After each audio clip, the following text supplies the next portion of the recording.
नमस्कार दोस्तों। आज हम जो है एसएससी जेई एग्ज़ाम के बारे में जानने वाले हैं, उसका एग्ज़ाम प्रोसीजर और ये कब कब कंडक्ट होता है, कितनी स्टेजेस में होता है और कितना टाइम ड्यूरेशन होता है इसको करने के लिए। चलिए स्टार्ट करते हैं। देखो, एसएससी जेई एग्ज़ाम 2 स्टेजेस में होता है। पहली स्टेज बोलते हैं प्रिलिमिनरी एग्ज़ाम, पहली stage preliminary exam and then second stage mains exam. ठीक है, जो स्टूडेंट प्री क्वालिफाई करता है वो फिर जाता है मेंस में। अब बात करते हैं प्री की पहले, फिर हम बात करेंगे मेंस की। तो देखो, प्री में क्या होता है, प्री में 200 क्वेश्चन पूछे जाते हैं। 2 घंटे का हमें समय मिलता है 200 क्वेश्चन सॉल्व करने के लिए। और कैसा रहता, कैसे क्वेश्चन आते हैं, ये 200 क्वेश्चन ऑब्जेक्टिव बेस्ड होते हैं। ठीक है, और मैंने बताया अभी 200 मार्क्स का ये होता है प्री एग्ज़ाम। ठीक है, अब देखो प्री में क्या क्या पूछा जाता है। देखो, प्री में पहला पार्ट होता है नॉन टेक का, जिसमें 100 क्वेश्चन होते हैं और ये 100 मार्क्स देते हैं। ओके, ऐसे ही टेक्निकल में कितने क्वेश्चन पूछे जाते हैं, 100 क्वेश्चन। टेक्निकल वो सब्जेक्ट्स जो आप सभी लोग डिप्लोमा में या बीटेक में पढ़ते हैं, इंजीनियरिंग के जितने भी सब्जेक्ट होते हैं ना, वो टेक्निकल के सब्जेक्ट होते हैं। नॉन टेक में कौन सा पार्ट आ जाता है, नॉन टेक में आ जाता है जीएस का पार्ट और रीजनिंग का। एसएससी में रीजनिंग पूछी जाती है, मैथ नहीं पूछा जाता है। ठीक है, I repeat, math SSC JE में नहीं पूछा जाता, लेकिन अदर स्टेट के एग्ज़ाम के जेई के एग्ज़ाम में कभी कभी कुछ क्वेश्चन पूछ ले जाते हैं। उसकी चर्चा हम बाद में करेंगे, पहले हम अपने एसएससी की बात कर लेते हैं। ठीक है, तो देखो एसएससी में मैंने बोला अभी कि जीएस के 50 क्वेश्चन आएंगे और रीजनिंग के 50 क्वेश्चन आएंगे। जीएस में क्या क्या रहता है, तो देखो जीएस में मैंने यहाँ पर सब्जेक्ट लिख रखे हैं, मैं अभी बता दे रहा हूँ। देखो, करंट अफेयर, ठीक है, इसको मैं एक सब्जेक्ट ही मानता हूँ। ठीक है, और science, geography, polity, history, economics, miscellaneous topic. इसकी इम्पोर्टेंस और जान लेते हैं, कितना जो है, कितना वेटेज है, कितने कितने क्वेश्चन इसमें पूछे जाते हैं किस सब्जेक्ट से। तो देखो, सबसे ज़्यादा मैं करंट अफेयर, देखो करंट अफेयर में 10 से 15 क्वेश्चन एवरी ईयर पूछे जा रहे हैं। अब तो इसका वेटेज और बढ़ रहा है। ठीक है, करंट अफेयर का तो 10 to 15 क्वेश्चन यहाँ पर एवरी ईयर पूछ लिए जाते हैं। फिर आते हैं हम साइंस कौन सी, जनरल साइंस, जो 10th लेवल की साइंस होती है ना, फिजिक्स, केमिस्ट्री और बायोलॉजी। इसमें से क्वेश्चन पूछ लेते हैं 5 to 6 क्वेश्चन, वेरी करता है, कभी 4 भी पूछ लेते हैं, बट मैंने एक रेंज लिख दी है वेटेज, उसी के हिसाब से आप लोग समझ लेना कि इसका कितना वेटेज है। एंड देन ज्योग्राफी में 4 to 5 क्वेश्चन, 6 भी हो जाते हैं, कभी 3 भी हो जाते हैं। ये यहाँ पर मैंने एक रेंज लिखी है, ध्यान रखना इस बात को। पॉलिटी में 3 to 4 क्वेश्चन, हिस्ट्री में 2 to 3 क्वेश्चन, इकोनॉमिक्स में 1 to 2 question. And then miscellaneous topic वो होते हैं, जैसे कोई बुक हो गई, उसके ऑथर पूछ लिया, कोई इम्पोर्टेंट डे पूछ लिया, नेशनल एंड इंटरनेशनल डे पूछ लिया जाता है ना वो। फिर स्पोर्ट्स के बारे में पूछ लिया, जैसे फिर तो स्टैटिक जीके मान लो, पुराना जो जीके रहता है ना, लूसेंट की बुक के पीछे जो क्वेश्चन लिखे रहते हैं, वो स्टैटिक जीके, कितना, कौन, कहाँ पर, कितना बड़ा, कैसे, जो सारी चीज़ें रहते हैं ना संसार में, जैसे रहता है क्वेश्चन जो है, वो सारे मिसलिनियस टॉपिक में आ जाते हैं। ठीक है, चलो इस पर और बाद में डिटेल में चर्चा कर लेंगे। अभी हम बात करते हैं रीजनिंग की। तो देखो, रीजनिंग दो इसमें, इस रीजनिंग को मैं यहाँ पर 2 भागों में डिवाइड करूँगा। देखो, पहला पार्ट होगा इसका verbal reasoning and then second रहेगा non verbal reasoning. Verbal reasoning कौन सी, analogy test, classification, series, coding decoding, alphabet test, word formation, direction and distance, blood relations, ranking and order, find missing number, Venn diagram, ठीक है, syllogism, dice, calendar and clock, setting arrangement. अब इसका weightage देखो, ये जो starting के chapter है ना, एनालॉजी, एक यहाँ से और यहाँ तक वर्ड फॉर्मेशन तक, इसी से 20 to 25 क्वेश्चन पूछ लिए जाते हैं, ठीक है। बाकी क्वेश्चन इससे पूछे जाते हैं। मैं अभी इसका भी वेटेज बता दे रहा हूँ। डायरेक्शन एंड डिस्टेंस से 2 to 3 क्वेश्चन पूछ लिए जाते हैं। ब्लड रिलेशन से 2 to 3 क्वेश्चन पूछ लिए जाते हैं। रैंकिंग ऑर्डर से 1 क्वेश्चन पूछ लिया, कभी 2 क्वेश्चन पूछ लिए। फाइंड मिसिंग नंबर से 1 क्वेश्चन पूछ ही लेते हैं वो। फिर वेन डायग्राम से 1 to 2 क्वेश्चन पूछ लिया जाता है। सिलोगिज्म से 2 to 3 क्वेश्चन पूछ लेते हैं। डाई से 2 to 3 क्वेश्चन पूछ लेते हैं। फिर कैलेंडर से भी 1 क्वेश्चन पूछ लिया जाता है। फिर सेटिंग अरेंजमेंट से भी 1 क्वेश्चन पूछ लिया जाता है। ये हमारा क्या हो गया, वर्बल रीजनिंग, ठीक। अब आते हैं हम नॉन वर्बल रीजनिंग में। नॉन वर्बल रीजनिंग में कौन सी, मिरर इमेज, वाटर इमेज। इसमें 10 क्वेश्चन के बराबर ऐसे समझ सकते हैं कि 10 क्वेश्चन इसमें पूछ लिए जाते हैं। फिर paper folding, paper cutting, complete figure, hidden figure, figure formation, counting of figure, etc। ये सिंपल रहती है, ये सबसे इजी है। ये तब भी थोड़ा उसमें ट्रिकी क्वेश्चन है, इसमें ज़्यादा कुछ करने को नहीं रहता, ये बहुत ही सिंपल है नॉन वर्बल, ठीक है। ये हमारा हो गया नॉन टेक का पोर्शन। इसमें हमारा 50 क्वेश्चन जीएस के, 50 क्वेश्चन रीजनिंग के, ठीक है, यानी 100 मार्क्स का ये नॉन टेक का पोर्शन हो गया। ऑब्जेक्टिव बेस होंगे, ठीक। फिर उसके बाद आते हैं टेक्निकल पर।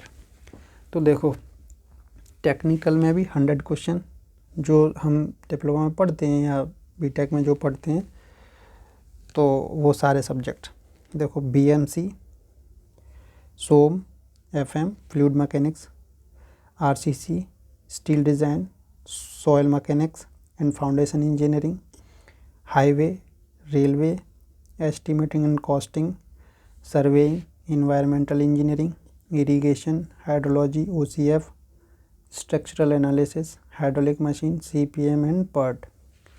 ये हमारे टेक्निकल के सब्जेक्ट हैं। अब इसके वेटेज के हिसाब से कि एग्ज़ाम में जो है कितना, कौन से सब्जेक्ट का कितना वेटेज है, मैं इसमें स्टार मार्किंग करते रहा हूँ। जैसे जो जितना ज़्यादा इम्पोर्टेंट होगा उसको मैं 5 स्टार मार्किंग करूँगा, और जो कम होगा उसी के हिसाब से उसके 1 से 5 स्टार मैं रेटिंग यहाँ पर कर दे रहा हूँ। जैसे बीएमसी 5 स्टार रेटिंग, सोम 3 स्टार मैंने दिया यहाँ पर, एफएम को भी 3 स्टार, आरसीसी को 4 स्टार, स्टील को 2 स्टार, प्री के पॉइंट ऑफ व्यू से 2 star, and then soil mechanics 4 star, highway 3 star, estimating costing 3 star, and surveying 3 star, environmental 3 star, irrigation 2 star, hydrology 1 star दिया है, ओसीएफ को 1 star, ठीक है। Structural analysis को *2 1/2 star, यानी आधा। इसका कुछ इम्पोर्टेंट नहीं है, मैं तो ये बोलूँगा इसको ना ही पढ़ो तो ही बेहतर है। फिर ये हाइड्रोलिक मशीन को 1 star, and CPM and PERT को *2 यानी आधा स्टार। जो स्टूडेंट ये सभी सब्जेक्ट अच्छे से पढ़ ले और उसको लगता है कि उसके पास सफिशिएंट टाइम है, तो फिर वो इस सब्जेक्ट को भी पढ़ सकता है, स्ट्रक्चरल एनालिसिस और सीपीएम एंड पर्ट। एक क्वेश्चन कभी पूछ लिया, ठीक है, इससे एक क्वेश्चन पूछ लिया, एक क्वेश्चन इससे कभी पूछ लिया, कभी कभी किसी एग्ज़ाम सेट में, ठीक है, ये ज़्यादा खास इम्पोर्टेंट नहीं है। मैंने यहाँ लिख दिया कि ये सभी सब्जेक्ट हैं जो हमें पढ़ने हैं, सारे सब्जेक्ट, लेकिन ये सबसे लास्ट में, ठीक है। ये हमारे क्या हो गए, हमारा प्री का जितने भी क्वेश्चन हैं, सारी चीज़ें हमने प्री के बारे में जान ली। अच्छा, एक चीज़ और जान लो, यहाँ पर प्री में क्या होता है, 1/3 नेगेटिव मार्किंग होती है। कितनी होती है, 1/3 नेगेटिव मार्किंग। इसका क्या मतलब है, इसका मतलब है कि अगर किसी स्टूडेंट ने 3 क्वेश्चन गलत अटैम्प्ट कर दिए और 1 क्वेश्चन उसने सही किया, तो उसके 0 नंबर, यानी उसको जो सही था, उसका एक क्वेश्चन जो सही था उसका आंसर, तो वो भी गलत हो गया। तो क्लियर है चीज़। तो 1/3 की नेगेटिव मार्किंग होती है इसमें। ठीक है, मैं इसको दोबारा से बता दे रहा हूँ जल्दी से। इसमें प्री एग्ज़ाम होता है, उसमें 200 क्वेश्चन होते हैं, 2 घंटे में हमें करने रहते हैं, 200 मार्क्स का होता है ये। 1/3 नेगेटिव मार्किंग होती है। जीएस के 50 क्वेश्चन, रीजनिंग के 50 क्वेश्चन, टेक्निकल के 100 क्वेश्चन। ठीक है, ये सारी चीज़ें हो गई। ये हमारा क्या हो गया, प्री। अब जब हम प्री देते हैं, प्री का जब रिज़ल्ट आ जाता है उसके 2 महीने बाद, अब मैंने बोला 2 महीने, थोड़ा टाइम वेरी करता है, 3 महीने भी हो जाता है कभी कभी। तो प्री क्वालिफाई जो स्टूडेंट करते हैं वो मेंस में जाते हैं।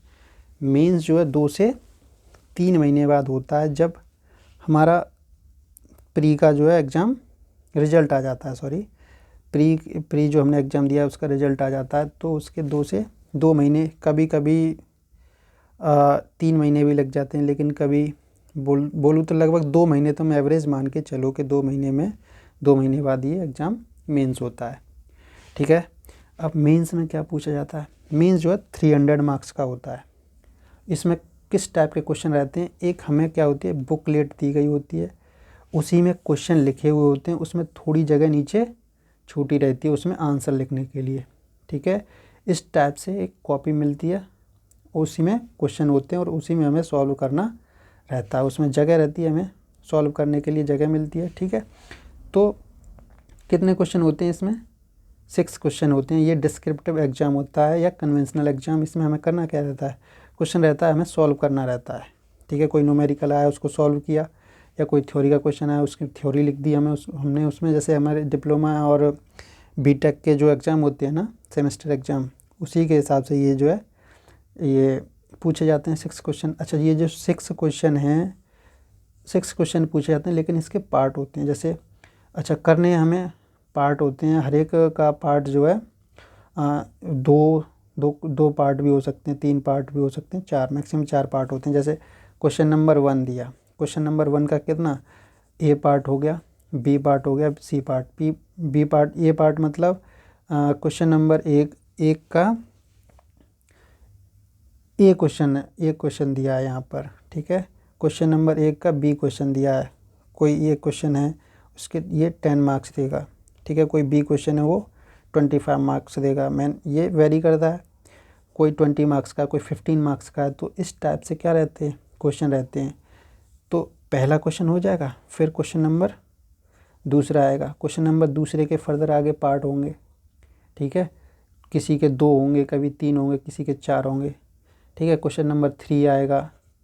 ऐसे ही क्वेश्चन नंबर कितने आते हैं, 6 क्वेश्चन आते हैं। करने हमें कितने, 5 क्वेश्चन, कितने घंटे में, 2 आवर्स का टाइम रहता है हमें। ठीक है, इसको भी सॉल्व करने के लिए 2 आवर्स यहाँ पर कैलकुलेटर अलाउ है। ठीक है, लेकिन प्री में कैलकुलेटर अलाउ नहीं है, इस बात को ध्यान रखना। और अच्छा, प्री के जो एग्ज़ाम के जो मार्क्स हैं ना, वो हमारी फाइनल मेरिट जो बनती है उसमें ऐड ऑन होते हैं। यानी 200 मार्क्स ये और 300 मार्क्स ये, 500 मार्क्स की हमारी क्या बनती है, फाइनल मेरिट बनती है। ओके, तो ज़्यादा से ज़्यादा कोशिश करो कि प्री में मार्क्स ज़्यादा आएँ और फिर मेंस में फिर उसके जो ऐड ऑन हो जाते हैं, और फाइनल मेरिट में ये दोनों मार्क्स यानी 500 में से हमारी क्या बनती है, फाइनल मेरिट बनती है। ठीक है, ये चीज़ क्लियर हो गई। अच्छा, एक चीज़ और यहाँ पर हम एक चीज़ और बात कर लें कि जनरल कितने मार्क्स स्कोर करें प्री में कि हमारा प्री क्वालिफाई हो जाए और मेंस में हम जो है अपीयर हो सकें। तो देखो, जनरल कैटेगरी की मैं बता रहा हूँ, 130 मार्क्स सेफ स्कोर। अगर कोई स्टूडेंट 130 मार्क्स लेके आ रहा है प्री में आउट ऑफ 200, तो मैं उसे बोलूँगा कि उसने सेफ स्कोर कर लिया है मेंस में जाने के लिए। और ओबीसी का 125 मार्क्स और 127 लगभग। ठीक है, तो ये जो है ओबीसी का हो गया, ओबीसी कैटेगरी का। एससी एसटी का 115 मार्क्स के लगभग इसका प्री की कट ऑफ जाती है। लेकिन ये मैंने एक सेफ़ स्कोर बोला है। कब लास्ट ईयर की तो बहुत कम पर गई थी, एससी की 100 पर गई थी, ओबीसी की लगभग 105 से 107 पर गई थी, ऐसे जनरल तो ये थोड़ी बहुत वेरी करती है। लेकिन अभी हम अपना सेफ़ स्कोर ये 130 मार्क्स मान के चल रहे हैं, क्योंकि कंपटीशन डे बाय डे बढ़ ही रहा है, ये चीज़ क्लियर है। तो जो स्टूडेंट ये इतना स्कोर कर लेता है प्री में, तो फिर वो मेंस में अपीयर होता है। अच्छा, मेंस में कितने मार्क्स लेके आए? तो देखो मेंस में 60% स्टूडेंट अगर कोई ले आता है तो उसका सिलेक्शन हो जाता है मोस्टली, ठीक है, 60% ये, ठीक है, 60 to 65% अगर कोई लेके आ रहा है तो उसका सिलेक्शन हो जाता है। ठीक, ये हमारी एसएससी के बारे में मैंने पूरी डिटेल में बात कर ली, कौन सा कितने टाइम बाद होता है, क्या सारी चीज़ें मैंने अभी यहाँ पर डिस्कस कर ली। अगर किसी को कोई डाउट हो तो वो मुझसे पूछ सकता है। और इसी के साथ मैं इसको कंक्लूड कर रहा हूँ यहीं पर। और आप सभी अपना ध्यान रखें, ख्याल रखें। ठीक है, धन्यवाद सभी का।